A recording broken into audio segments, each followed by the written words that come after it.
Today's video is going to be over expressions versus equations. This week we've been talking about what an expression is. An expression is when you have an unknown and then an operation with a known value, kind of like a plus 7. We don't know what the a stands for. It's our unknown. We don't know the value of it, but we do know that we're adding 7 to it. Now we're going to switch over to what an equation is. Your question today was, what is the equal sign used for in math? Our equal sign is used in a variety of instances. It's used in a math expression where you are actually going to solve whatever the problem tells you to do, whether it's 2 plus 8 equals, and you have it on the other side. So the equal sign actually tells you that the value on the right and the value on the left are equal in value. So we're going to look at an expression, is what we talked about the other day, and an equation. In our video about expressions, we said that an algebraic expression, and we're talking about algebra for both of these, an algebraic expression is a mathematical phrase involving variables, numbers, and operations. So an example of that could be, like I just said, a plus 7. We do not have an equal sign in an expression, so there's no equal sign. An equation is a number sentence that uses an equal sign to show that the two expressions have the same value. So we're actually going to have an expression on the right and an expression on the left, and they're going to be joined by an equal sign. So your expressions are the pieces of the equation, and then the equation throws in the equal sign.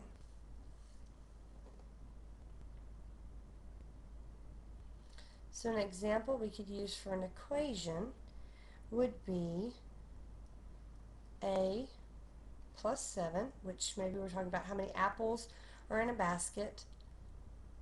If we added 7 to that basket, now we want to know the total of the basket. So this expression is going to be equal to this expression when I get done with whatever operation it tells me to do. So an equation has an equal sign, an expression does not have an equal sign. So when you're thinking about expressions versus equations, they're not two different things. Expressions are put together to create equations with the equal sign between them. So it's kind of like you have an expression, an equal sign, and another expression, and all of that is an equation. And it's all because of that equal sign. Equation has the same beginning as equal.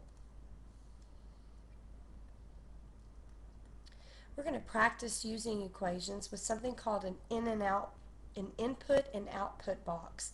On your student side, I want you to draw some of these input-output boxes. It's kind of like a little machine. When you think at a factory, the factory and an assembly line, it starts as something, and by the time it goes through all its processes, it comes out as something else. So if I start with 16 and it goes into the machine, I don't know what happens in the machine, but I know that it comes out 20. I can think about what in the world this unknown equals. So I can call this n because I don't know what that number is. So 16 something n, and that results in equals 20. So how in the world are we going to figure out what operation to use? Well, if I were to add another number, I could possibly get 20. If I were to multiply 16 by a number, I would never get 20. I would not get 20, I'm sorry. If I were to say 16 minus a number, I wouldn't get 20. and 16 divided by a number is not going to get 20. My thinking patterns don't work that way, so the only thing I could do is add a number. Okay? To solve this equation, I want to try to get all the numbers away from this side and give it to where the unknown is going to be by itself. So here I was adding 16. I'm going to subtract 16, and it's going to get rid of it over here so that all I'm left with is an n on that side. Whatever I did to this side of the equation, because equations need to be equal, I have to do to this side. So I'm going to subtract 16 over here. And when I say 20 minus 16, I get 4. So n equals 4 in this equation. I'm going to put 4 into the box. And it's going to come out 16. So what would n represent? Go ahead and pause the video and see if you can figure out what you think n is going to represent.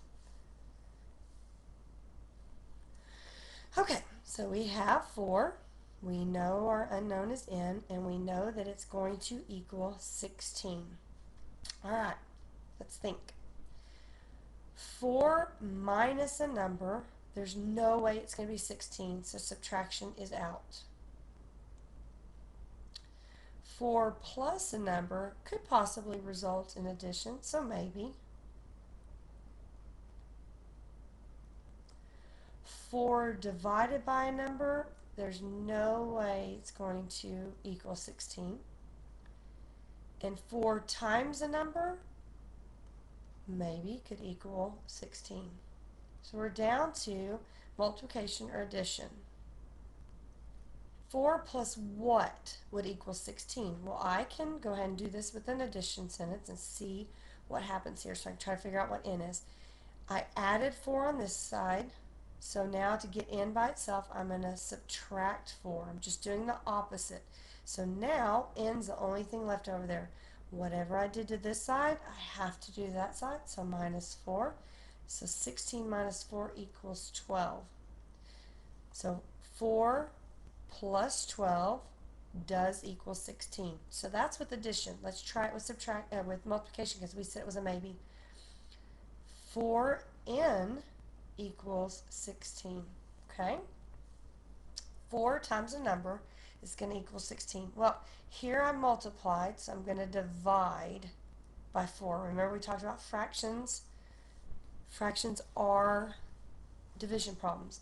So 4 divided by 4 is going to just leave n on this side, and 16 divided by 4 is going to equal 4. So if I say 4 times 4, it does equal 16. So this had 2 possible solutions to the problem. Neither one of them is more right than the other. It's just, can you use your reasoning skills to figure out which operation to use first of all, and second of all, can you successfully solve the equation?